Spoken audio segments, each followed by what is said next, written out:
This is a story that really has just taken everybody's breath away. The shocking case of those two 12-year-old Wisconsin girls accused of luring a friend into the woods, trying to kill her. Well, this morning we're hearing the 911 call from the man who found her, saving her life. ABC's Ryan Smith is here with much more on all this. Good morning, Ryan. Good morning, Rob. And the Waukesha County DA said he'd never seen allegations like these before.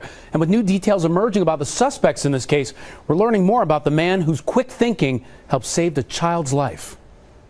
She says she's having trouble breathing. She said she was stabbed multiple times.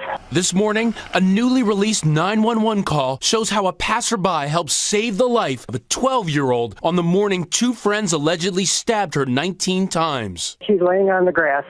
The pair allegedly lured their victim into the woods and left her for dead. A passing bicyclist spotted the bleeding girl after she crawled out of the woods. Is there any bleeding going on?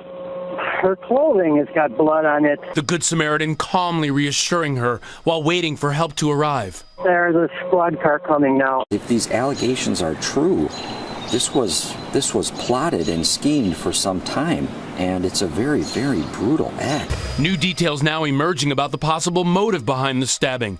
According to court documents, Morgan Geyser and Anissa Wire, charged as adults with attempted first-degree intentional homicide, believed they would become agents for a fictional internet character named Slender Man by killing their friend, and then could walk to his proverbial mansion.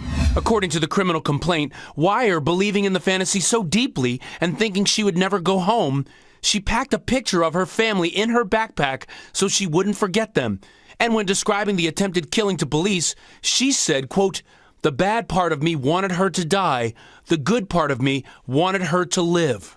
Geyser's lawyer says his client may have mental health issues and shouldn't be tried as an adult. To say it's every parent's worst nightmare is a cliche, but it is. It's the worst nightmare they could ever be dealing with. While leaving court Monday, Geyser's family breaking down and this morning speaking out, saying in a statement, quote, "We wish to express our deepest sympathies and extend our heartfelt prayers to the victim and her family," but adding, quote, "We have been overwhelmed with anguish."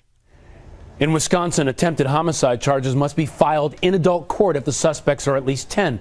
And Geyser's lawyer hopes to move the case to juvenile court, where the harshest punishment is confinement until age 25. But if they're tried as adults and convicted, they could each face 65 years behind bars. Robin? Ryan, thank you. And ABC's Chief Legal Affairs anchor Dan Abrams is going to pick it up from what Ryan was just saying right there. What is the possible defense here? Well, look, the first thing they want to do is try and move this to juvenile court. I mean, that is just an enormous difference between being in adult court and juvenile court.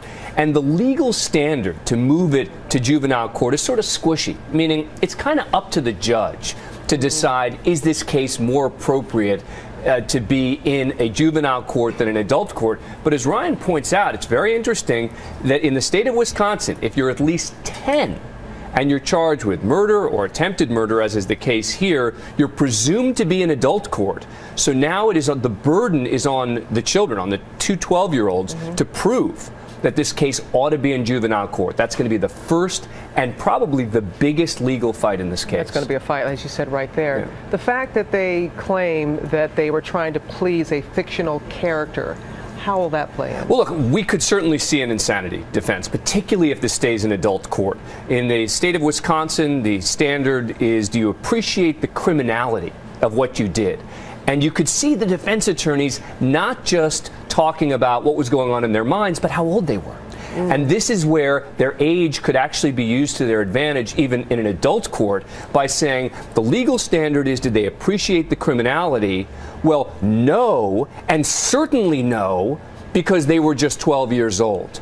So you could see a possible insanity defense here. And we've also heard from one of the lawyers saying that he believes that his client is not competent, that may be mental issues here. That's right, separate issue, right? Because insanity relates to the question of what was your mindset at the time of the crime. Whether you're competent to stand trial means today, right now, are you able to, for example, assist in your defense? That would be a separate sort of proceeding to determine, can we even move forward? But it's very unlikely, I think, that a judge would say that they're not competent to stand trial. Well, thankfully, she is recovering. And that 911 call, that gentleman who made that call. This whole story is so heartbreaking. Yeah, all right. Thanks so much.